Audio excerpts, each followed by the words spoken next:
أعوذ بالله من الشر الشيطان اللعين الرجيم بسم الله الرحمن الرحيم والصلاة والسلام على سيدنا محمد المصطفى صلى الله عليه وسلم أنباو أنا أنبالي ما مسو بي أمي فغبارون ألوغولي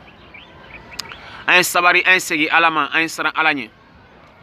أرما دين إبي بلانك إير لتسا بلانك ألالا إبي دبار تيجي چوغو چوغو ألا كالونغا تمي يركان ni mogo ka daro datu ame daro werdare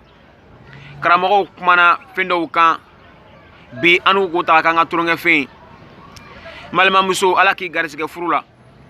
malma muso alaki sondena malma muso alaka heredo kili o here ile kan Allah subhanahu wa ta'ala ko malon o here la ile ko here taka Allah subhanahu wa ta'ala ko malon balia ni ma farati ya furu abibi kibulu toroyi ni ma farati ya demi kibulu microbe ni ma farati ya here ala ba ken ka sababu ya ke iye ala ere to ta sanga ke turunge i yadala i kafala ilala yere la foka ala ere to ta sanga ke turunge malma muso malmao ay sabari ame fa kuma dmele kambi karamogo ko dongete ben karamogo ko jemete ben karamogo ko jiremi gisite ben karamogo ko dondo nabe ke katebe amla mamso o nana sisan ka sigi o ye solution gbere créer en tant que zikuru ye wa o ye zikuru le ta sisan o be zikuru le fort ni titariye o be zikuru le fort ni piano yi o be zikuru le fort ni dundu yi o be zikuru le fort sera chema o be zikuru le fort ka fanu wara ka bo yere la meshi bo kuna fanu kuntan bo la o be zikuru le fort o be donkela ka sorte zikuru yere korolon malma muso ilo nga zikuru koro finyene ikata ikasuma ikazikuru miba kala seraba kaniye ya dengulu la ya konya la ya nuson ya kola ya zikuru flata ya suma nyogoma zikuru ifakante zikuru ma foko were kono zikuru ma foko kitabu were kono zikuru fola ala reka korona le kono ala ko wala zikrullahil akbar ko ale ala ko foli le fem bele bay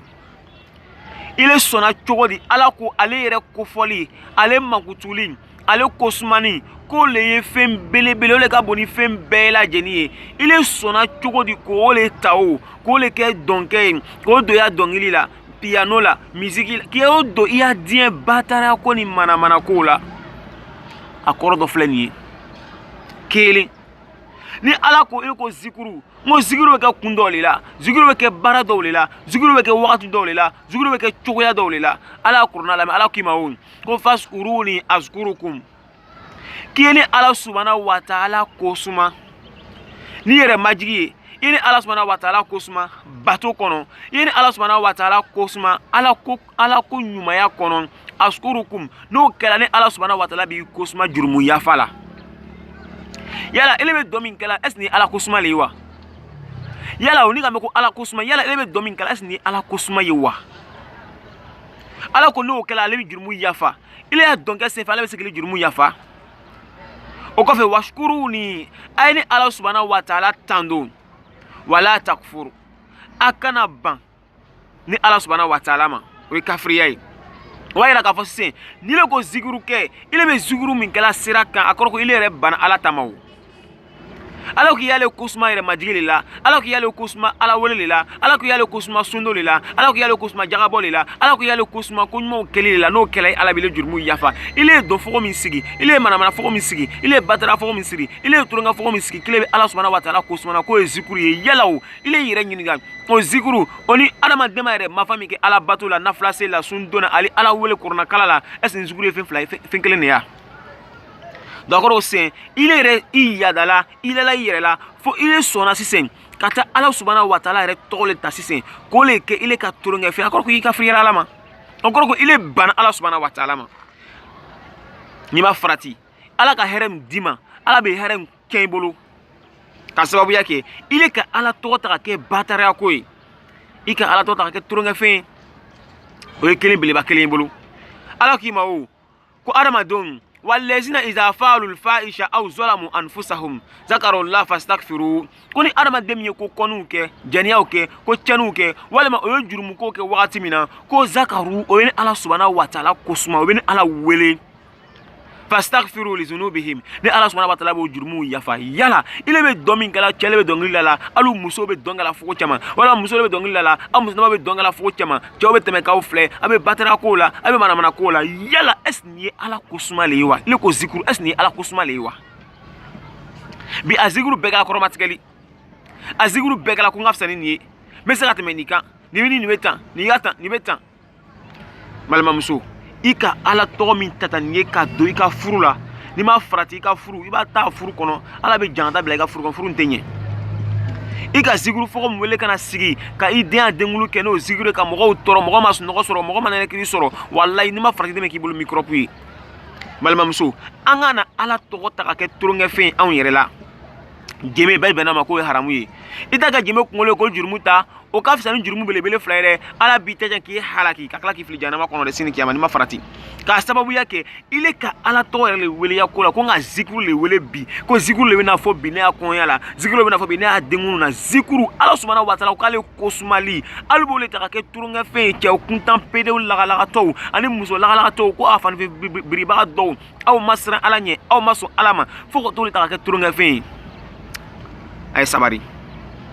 ni la likan fitini ka dilema iyalo ka fo ali sukuru me donna l'islam atate furu kono mo be donke fiable la sokoro muso dama ka don bidom la sokoro muso dama ka don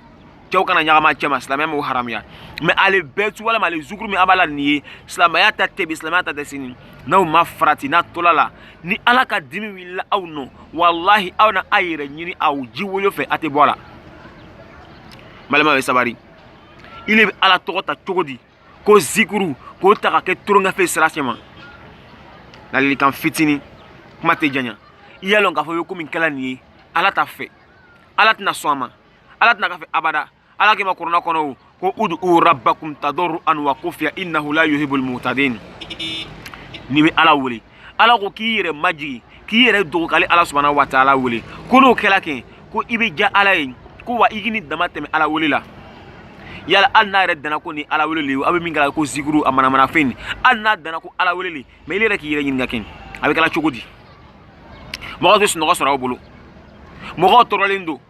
nini belaje ni willa ka fara dengan deme nyawa nini belaje ni fara ya furu kan furu be nyawa